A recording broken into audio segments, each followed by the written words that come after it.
Live on the north lawn of the White House, there are more rumblings from Iraq's neighbors over the landslide result of Kurdistan's independence referendum. Correspondent Benjamin Hall has that story from Erbil, Iraq.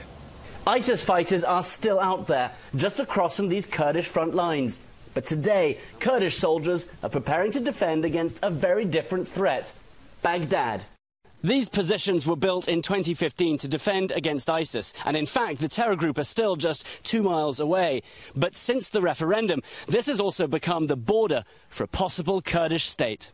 One day after around 3.3 million people voted a resounding yes to a referendum which saw over 70% turnout, these soldiers, who all proudly voted too, told me this front line was the new Kurdish border.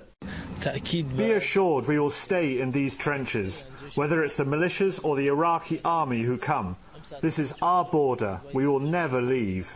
But today, the governor of disputed oil-rich Kirkuk, as well as other Kurdish politicians, tried to downplay this move. Secretary of Tillerson, when he called President Barzani just 3 days ago, I believe, he asked about does the referendum mean the borders will be changed? And President Barzani and other officials, myself included, have repeatedly said this is not about drawing borders. But every soldier I spoke to believes it is. And now 2 US allies are sitting on a tinderbox that could erupt into a full-blown conflict. Kurds felt emboldened to hold this referendum because candidate Trump had been so supportive of Kurdish independence. Today, however, many people feel President Trump has forgotten them. Just to remind President Trump, during the campaign, he was quite good, actually, talking about the Kurds and fighting ISIS and terrorism.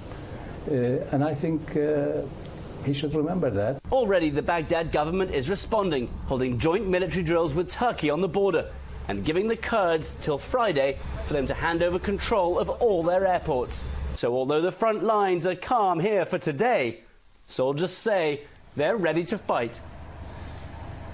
And those are the two things that you hear here. You hear the politicians saying we need dialogue and negotiation with the central government. You hear the people saying we want a new Kurdish state, a new country straight away because that's what we voted for. And then you hear the neighbours threatening economic and military responses, sometimes very, very harsh. And so over the next few days, we're going to see which one of those leads the way, but very tense, very uncertain moments here in Kurdistan. Brett? Benjamin Hall live early Wednesday morning in Erbil. Benjamin, thanks.